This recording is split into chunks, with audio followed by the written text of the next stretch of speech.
Reacciones adversas a los aditivos alimentarios. Objetivos. Resumir la literatura relacionada con la clasificación de aditivos alimentarios y sus reacciones adversas notificadas y proporcionar un enfoque práctico para la evaluación de los pacientes sospechosos de tener tales reacciones.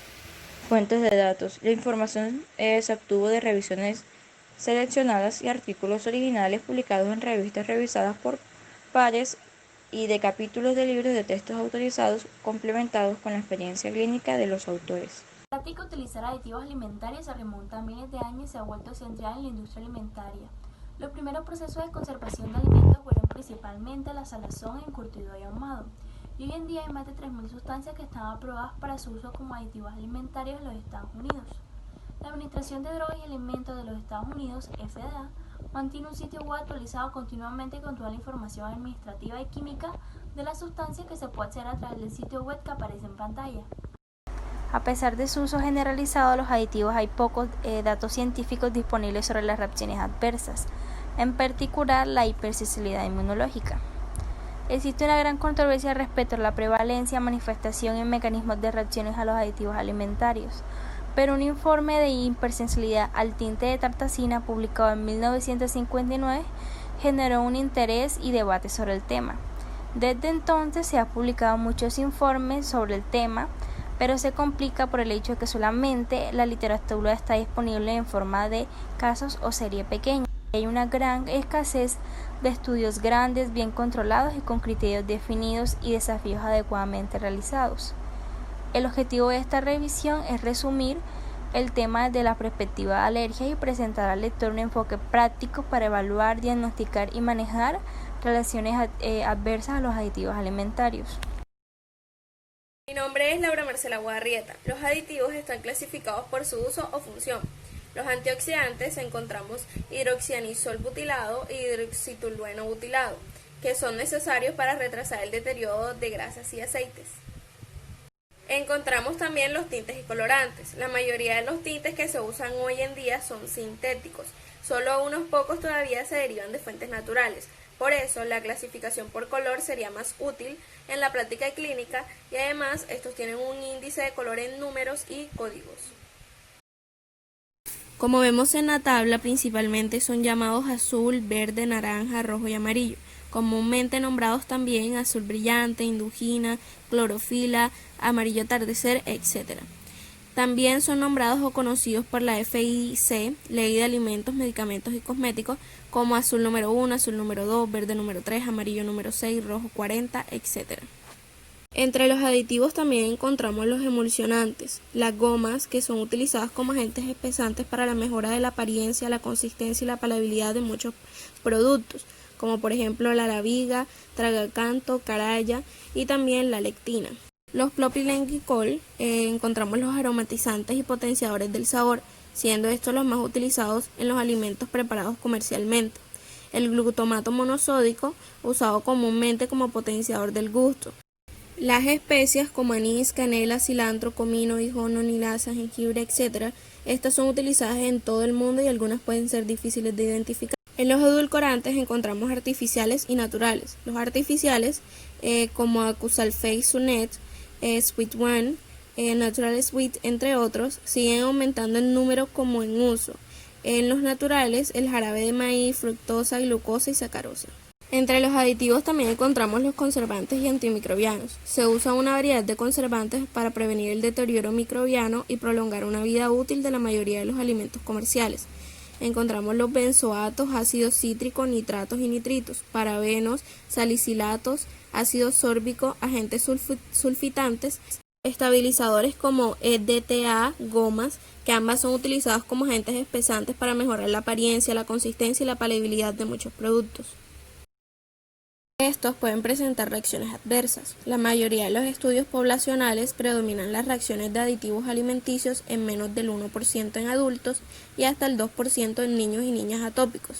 El 2% y 7% pueden representar síntomas como posibles causas por aditivos alimenticios, tanto dermatológicos, angioedemas, dermatitis, eczemas, enrojecimientos, picazón, etc.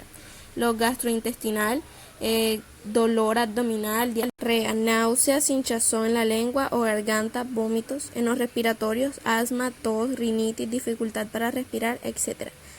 Musculoesquelético, se presentan síntomas como dolor en el cuerpo, fatiga, mialgias, debilidad neurológica, arritmias, taquicardias, entre otros. Varios estudios de estos aditivos presentan un porcentaje de probabilidades dirigidas a determinadas personas atópicas, presentando distintos tipos de reacciones y puntos de vista, como por ejemplo el glutamato monosódico, uno de los aminoácidos no esenciales más abundantes en la naturaleza, ha sido fuente de varias investigaciones por sus reacciones alérgicas. Uno de estos estudios probó con administrar algunos gramos de estos en alimentos, pero a la mayor parte de las personas sanas no tuvieron reacciones. En otro estudio administraron 5 gramos de este glutamato monosódico directamente sin alimentos y causaron síntomas de un 53% y un 28%. Recientemente también se demostró que las especies tienen potencial alérgico y algunos estudios presentan una lista de especies que aún no se sabe que causan alergias por prevención a cualquier persona o personas atópicas. Otros estudios, como los sulfitos en forma de sal de sodio o sal de potasio, son muy utilizados como conservantes y antioxidantes.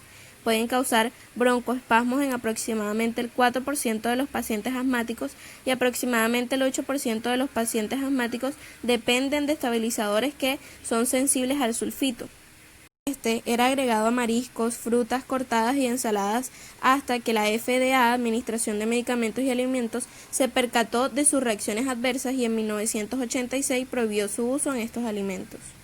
Otros estudios muy importantes es la reacción de los aditivos y el comportamiento de los niños, más especialmente los trastornos de déficit de atención e hiperactividad. Aunque en general las reacciones adversas a los aditivos pueden explicarse de diferentes aspectos o incidencias como lo son el farmacológico, irritante, tóxico, inmunológico o psicológico. Pero en algunos aditivos se encontró la producción, o sea, en la prueba de inmunología, que específicamente los aditivos derivados de fuentes naturales como el carmín, achiote y azafrán contienen proteínas que son lo suficientemente pesadas molecularmente hablando para provocar una reacción en el sistema inmune. Por otro lado encontramos los aditivos sintéticos, que son los que contienen químicos simples que incluyen aptenos, que es una sustancia química de pequeño peso molecular que no induce por sí misma la formación de anticuerpos, pero al unirse a una proteína transportadora como la albumina estimula una respuesta inmunitaria para inducir respuesta por IgE. Para el diagnóstico, el historial médico nos ayuda a determinar reacciones desfavorables que pueden tener algunos aditivos alimentarios. Para eso, el paciente debe presentar una serie de respuestas a ciertos aditivos que no estén vinculados para poder sospechar de una hipersensibilidad. Esto por lo general se atribuye a un alimento, aunque las pruebas salgan negativas. Como segundo paso encontramos las pruebas que se deben realizar para determinar una lección alérgena a fructivo. Como por ejemplo tenemos a un niño que es alérgico al huevo, pero reacciona a productos que contienen lecitina derivada del huevo.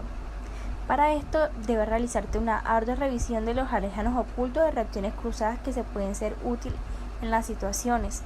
Aunque el etiquetado no sea ideal, ha mejorado con el tiempo, ya que es necesario que la fábrica tenga un buen manejo de esta y declarar la presencia de alérgenos contenidos en el producto, como por ejemplo en leche, huevo, pescado, marisco, nueces, maní, trigo y soya. Pero aún más importante que los alimentos que tengan un nombre en común para facilitar la presencia de que los alérgenos estén detectados, se realizará una serie de pruebas cutáneas que son necesarias para identificarlos. Aunque las pruebas no son factibles para determinar la insensibilidad del aditivo sintético, una prueba, una dieta libre de aditivos durante algunas semanas puede ser una gran ayuda para respaldar o detectar o sospechar un aditivo alimentario. Las personas deben consumir alimentos hechos con ingredientes conocidos para evitar. Hasta donde sabemos no hay estudios con reacciones graves. Estos deben consumir alimentos preparados en casa a partir de ingredientes definidos. Dado que existe la posibilidad de exposición involuntaria, se debe desarrollar un plan de tratamiento apropiado para pacientes individuales, particularmente aquellos que tienen reacciones anafilácticas o graves. Estos pacientes deben llevar una etiqueta de identificación médica y tener epinefrina autoinyectable disponible en todo momento. Los pacientes seleccionados deben beneficiarse de toma de antihistamínico a diario o antes de una posible exposición. En resumen, los aditivos alimentarios se utilizan cada vez más y muchos pacientes requieren una amplia variedad de síntomas relacionados con su consumo. Sin embargo, los estudios,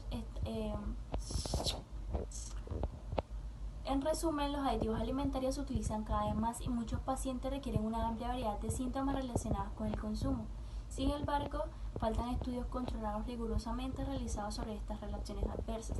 Por tanto, el conocimiento experto de tales reacciones está lejos de ser óptimo cuanto a manifestaciones y agentes causales y mecanismos. Se debe sospechar de aditivos alimentarios si los pacientes informan un historial de reacciones numerosos a alimentos no relacionados. Un alimento cuando se presenta comercialmente, no cuando es casero. También es prudente investigar el papel de los aditivos alimentarios en pacientes que se considera que tienen reacciones. Con más de 3.000 aditivos para su uso aprobados, la mayoría son desconocidos para los profesionales de la salud, en particular cuando se encuentra con nombres desconocidos. Además, es posible que algunos ingredientes no aparezcan en el empaque. Por lo tanto, es útil utilizar contactos con la fábrica para obtener una lista de ingredientes, a excepción de unos pocos aditivos naturales que con las pruebas cutáneas y las pruebas in vitro son su método de detección falible.